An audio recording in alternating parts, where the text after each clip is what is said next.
While the turkey is currently America's favorite part of the Thanksgiving meal, in 300 BC, these big birds were heralded by the Mayan people as vessels of the gods and were honored as such. So much so that they were domesticated to have roles in religious rites. They were symbols of power and prestige and can be found everywhere in Maya iconography and archaeology. While everyone knows the story of Revere's famous ride in which he was said to have warned colonial militia of the approaching enemy by yelling, "The British are coming," this is actually false. According to History.com, the operation was meant to be quiet and stealthy since British troops were hiding out in the Massachusetts countryside.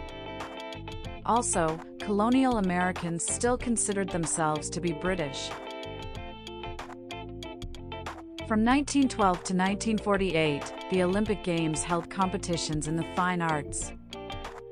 Medals were given for literature, architecture, sculpture, painting, and music. Naturally, the art created was required to be Olympic-themed. According to the founder of the modern Olympics, Pierre de Freddy, the addition of the arts was necessary because the ancient Greeks used to hold art festivals alongside the games. Before the art events were eventually removed, 151 medals were awarded. After the French Revolution, 8-year-old Louis XVII was imprisoned and then never seen in public ever again. His parents were executed in 1793 and, afterward, he was horrifically abused, neglected, and left isolated in a prison cell in the Paris Temple. In 1795, he died of tuberculosis at 10 years old. His body was buried in secret in a mass grave. Years later, dozens of men came forward claiming to be him because a Bourbon restoration was a possibility and a successful claimant could then potentially find himself on the throne of France. Once upon a time, the famous conqueror Napoleon Bonaparte was attacked by bunnies. The emperor had requested that a rabbit hunt be arranged for himself and his men. His chief of staff set it up and had men round up reportedly 3,000 rabbits for the occasion. When the rabbits were released from their cages, the hunt was ready to go. At least that was the plan. But the bunnies charged toward Bonaparte and his men in a viscous and unstoppable onslaught.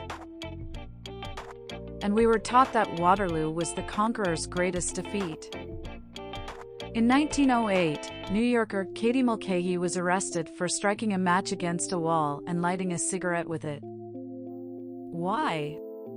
Because this was a violation of the Sullivan Ordinance, a city law banning women, and only women, from smoking in public. During her hearing at the district court, Mulcahy argued about her rights to smoke cigarettes in public. She was fined $5. 2 weeks later, the Sullivan Ordinance was vetoed by New York City's mayor. During Prohibition in the United States, the U.S. government literally poisoned alcohol.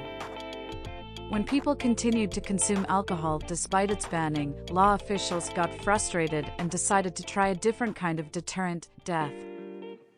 They ordered the poisoning of industrial alcohols manufactured in the U.S., which were products regularly stolen bootleggers. By the end of Prohibition in 1933, the federal poisoning program is estimated to have killed at least 10,000 people. The face of the well-loved rum brand was a totally real guy. He was a Welsh privateer who fought alongside the English against the Spanish in the Caribbean in the 1660s and 1670s. His first name was Henry and was knighted by King Charles II of England. His exact birth date is unknown, but it was sometime around 1635. He died in Jamaica in 1688, apparently very rich. What the fork? Forks, the widely used eating utensils, were once seen as blasphemous. They were first introduced in Italy in the 11th century. These spiked spaghetti-twirling instruments were seen as an offense to God. And why, do you ask? Because they were artificial hands and as such was considered to be sacrilegious. Despite what James Cameron's iconic 1997 film may have you believe, the owners never said that it could never sink. Historian Richard Howells said that the population as a whole were unlikely to have thought of the Titanic as a unique, unsinkable ship before its maiden voyage. Yes, 600. The Cuban dictator was targeted to be killed by a large range of foes, including political opponents, criminals, and even the United States, among many others. Tactics included everything from an exploding cigar to a poisoned diving suit. Despite what you may believe, the last queen of Egypt wasn't born in Egypt. As best as historians can tell, Cleopatra VII, that's her formal name, was Greek. She was a descendant of Alexander the Great's Macedonian general Ptolemy.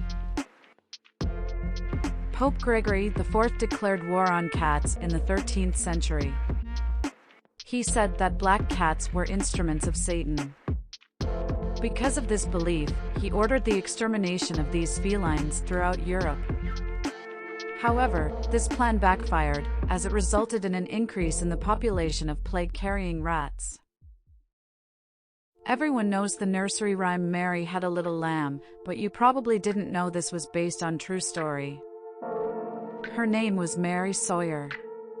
She was an 11-year-old girl and lived in Boston, and one day was followed to school by her pet lamb. In the late 1860s, she helped raise money for an old church by selling wool from the lamb. The 37th President of the United States, and the only president to resign from office, actually was an extremely talented musician. He played 5 instruments in total: piano, saxophone, clarinet, accordion, and violin. Better word, unapologetic president gave interviews while using the toilet. Presidential biographer Doris Kearns Goodwin describes the impetus: he just didn't want the conversation to stop. Forget ibuprofen. In the 1830s, when it came to popular medicine, ketchup was all the rage. In 1834, it was sold as a cure for indigestion by an Ohio physician named John Cook. It wasn't popularized as a condiment until the late 19th century. The more you know. Before the 16th president took office, Abraham Lincoln was declared a wrestling champion. The 6 feet 4 inches president had only one loss among his around 300 contests. He earned a reputation for this in New Salem, Illinois, as an elite fighter. Eventually, he earned his county's wrestling championship.